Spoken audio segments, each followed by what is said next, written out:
Good morning, class 8th. Today we are going to study about differences between fertilizer and manure. So let's start. A fertilizer is an inorganic salt. Manure is a natural substance obtained by the decomposition of cattle dung, human waste, and plant residue. A fertilizer is prepared in factories, whereas manure can be prepared in the field. A fertilizer does not provide any humus to the soil. Manure provide a lot of humus to the soil. Fertilizers are very rich in plant nutrient like nitrogen, phosphorus and potassium. Urea, ammonium sulfate, potash are the examples of fertilizers, whereas manure is relatively less rich in plant nutrients. Next agriculture practices is irrigation. Irrigation means watering to plants. All living beings need water to live. Water is important for proper growth and development of flowers, fruits, and seeds of plants. Water is absorbed by the plant roots. Along with water, minerals and fertilizers are also absorbed. Plants contain nearly 90% of water. Water is essential because germination of seeds doesn't take place under dry conditions. Plants के लिए ज़िंदा रहने के लिए water बहुत important role play करता है. वो उसकी ग्रोथ के लिए और डेवलपमेंट के लिए बहुत ज़रूरी होता है. रूट्स प्लांट के लिए वाटर को एब्जॉर्ब करती हैं, पर साथ ही साथ उसमें सॉइल में प्रेजेंट न्यूट्रिएंट्स को, वो मिनरल्स को भी एब्जॉर्ब कर लेती हैं. सीड्स में जर्मिनेशन पॉसिबल नहीं है अगर वाटर प्रेजेंट नहीं है सॉइल के अंदर. The supply of water or to crops at different intervals is called irrigation.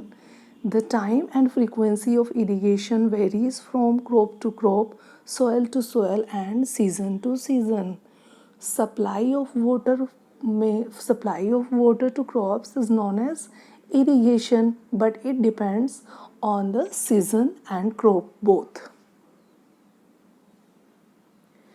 Here are the sources of irrigation. The sources of irrigation are wells, tube wells, ponds, lakes, rivers, dams and canals. Now traditional methods of irrigation. The water available in wells, lakes and canals is lifted up by different methods in different regions. For taking it to the fields, cattle or human labor is used in these methods, so these methods are cheaper but less efficient. The various traditional ways are moat, that is pulley system, and second one is chain pump. Pumps are commonly used for lifting water.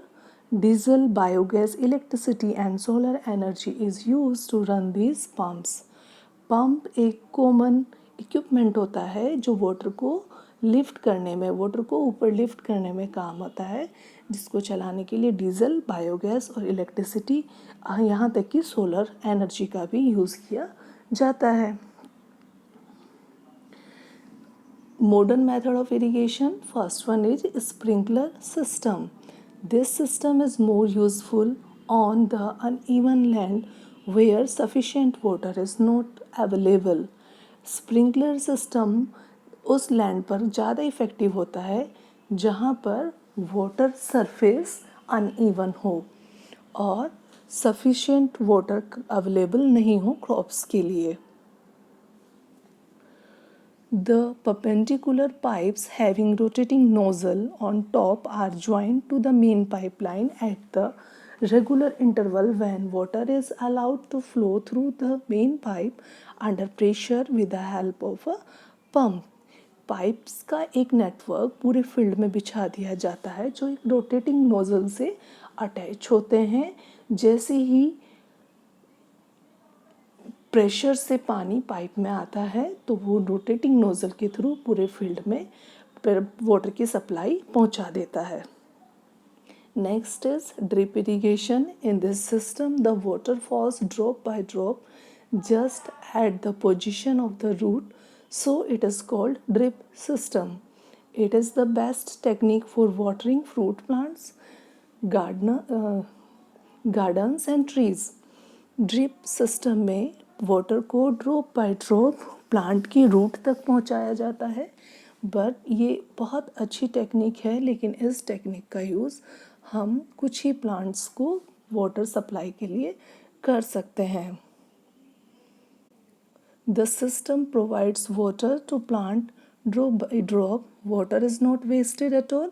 It is a boon in region where availability of water is poor.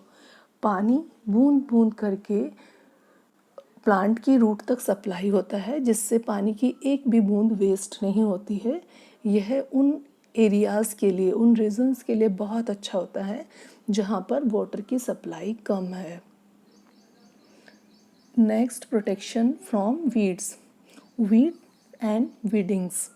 In a field, many other undesirable plants may grow naturally along with the crop.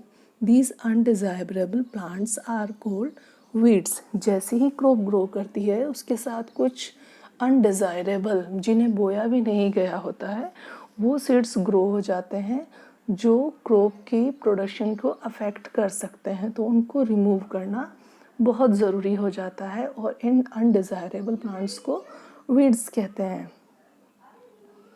The removal of weed is called weeding.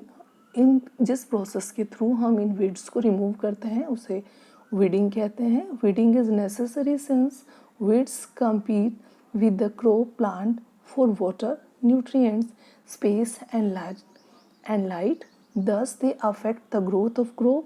Tilling before sowing of crop help in uprooting and killing of weeds, which may then dry up and get mixed with the soil. Weeding करना बहुत ज़रूरी है क्योंकि ये main crop को space में, nutrient में और लाइट में कंपटीशन देते हैं.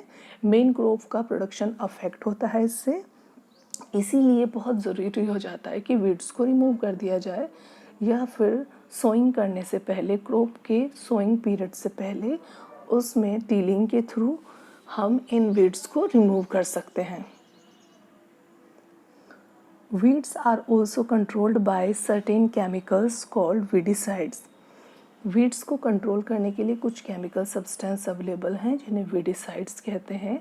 They are like 2,4-D. These are sprayed in the field to kill the weeds. They do not damage the crop. The weedicides are diluted with water to the extent required and sprayed in the field with a sprayer. Weedicides को water में dissolve करके spray कर दिया जाता है crop के ऊपर, जो वीडिसाइड्स जो वीड्स को किल कर देते हैं लेकिन क्रॉप को कोई हार्म नहीं पहुंचाते हैं. This is all for today. We will continue this topic in next video. Thank you.